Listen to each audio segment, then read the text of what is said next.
Good afternoon, everyone, and welcome back. This is Daily Trading Analysis with a quick market update for today, 21st of August, Wednesday. Today, in terms of economic data, we have something interesting. Apart from the FOMC minutes that are going to be released at 2 p.m., we had NBA 30-year mortgage at 6.5%. Applications are minus 10. I think this is due to the fact that households and families are waiting for even lower interest rates. So applications went in the negative, but still refinance it's pushing higher. Look at this. We are more and more we are seeing how people is trying to negotiate better mortgages. One of the big news of today is the non-farm payrolls annual revision that took place at 10 a.m. with minus 800,000. We were expecting a little bit of an adjust, but minus 818,000. I mean, what is this? Let me just try to find the actual. Just bear with me a minute because I took exactly this, the summary. Look at this. This is employment increase in 3 of the 369 largest counties by 1.3%, with gains of 4.8%. So this is huge, huge, huge, huge. There was a huge miscalculation from them. That's why they are adjusting that. And I think part of the reason we saw a big spike is because, okay, payrolls are decreasing, non-farm payrolls. That goes against inflation, right? This is good because there's no more wage growth into the system. But what about recession? What about growth? Then we get destroyed at high levels. We are going to see how the manipulation is going today, because today the manipulation in the charts is huge. I'm trying to explain how I deal with it and some of the key levels that we were watching, I was watching. But first, I would like to, I'm not covering usually this week the earnings, but today I was focusing on Target and Macy's retail sales from these guys. So Target shares spike almost 14%, because they beat estimates 2.57 versus 2.18 on the EPS and 25.45 revenue, beating top and bottom estimates. A little bit of caution in the outlook, but still huge rip to the upside.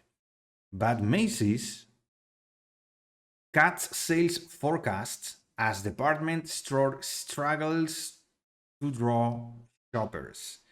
We can see the numbers, EPS beat, but look at the revenue. Revenue is not there. So both Target did better, but both have something in common: forecast and outlook into the future.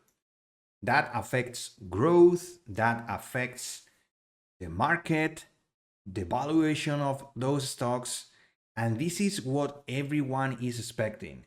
Inflation is most probably under control, but we are trading the markets. We are looking for growth. And if we don't see growth, we are going to adjust price. This is the 15-minute chart.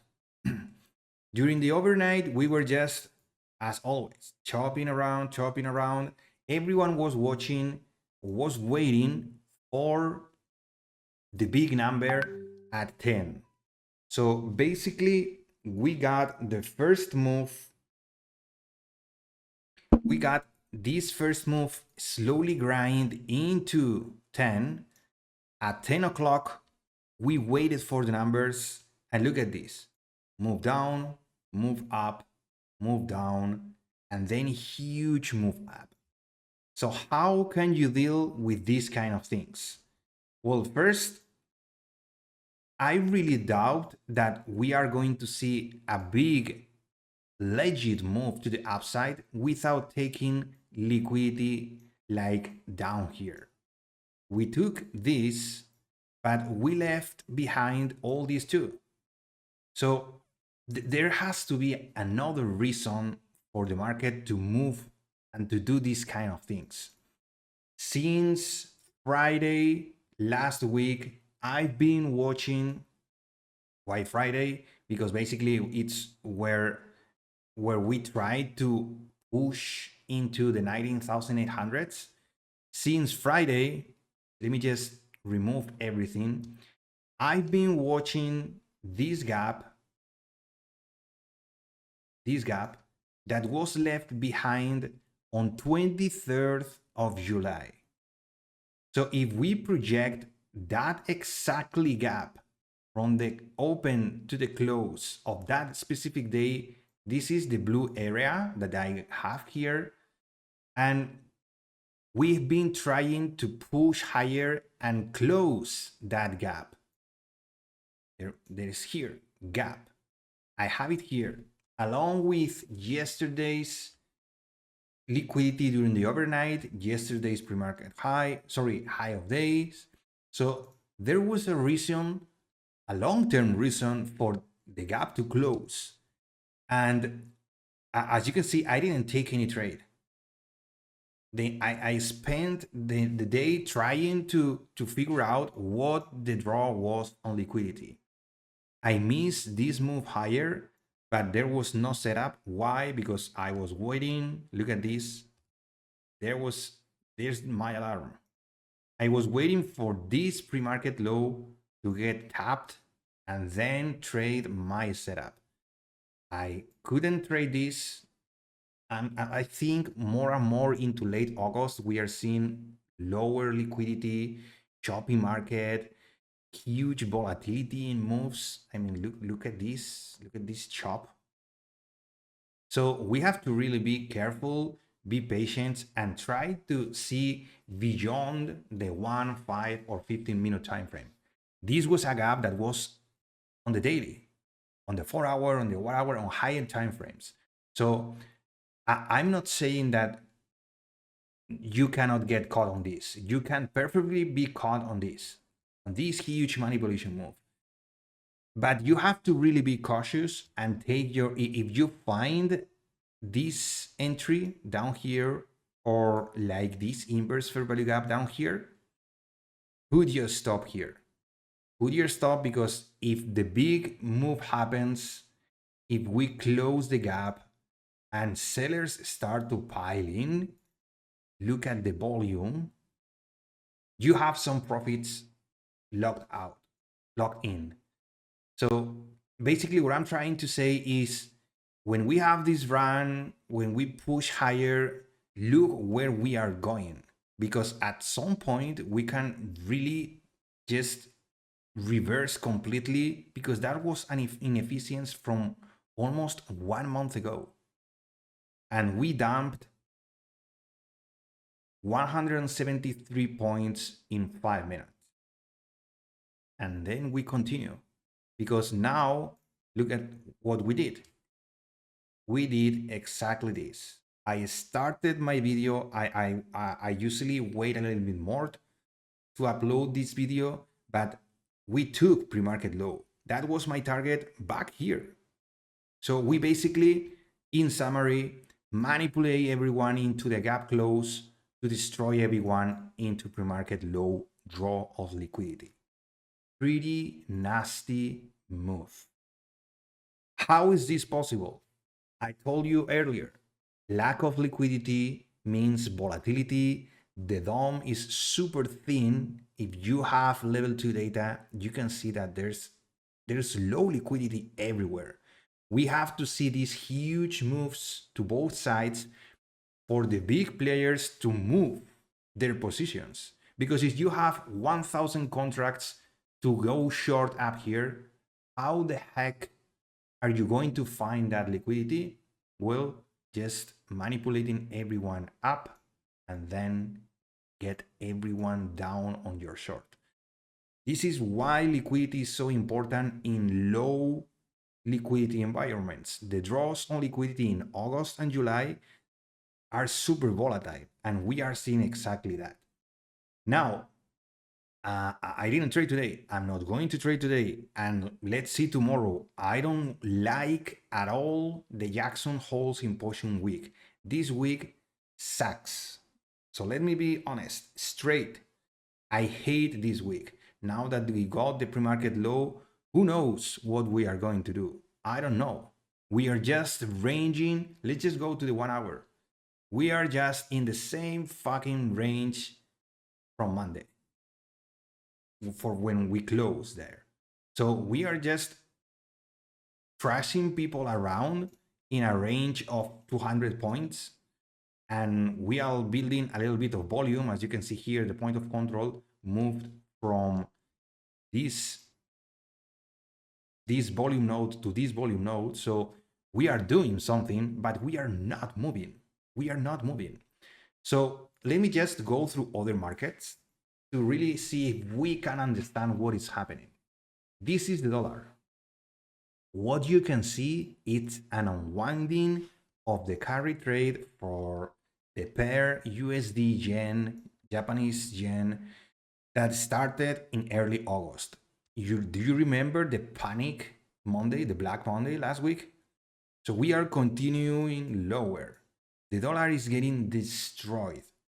Yields are getting destroyed. The 10-year and also the inverted yield curve is pushing again.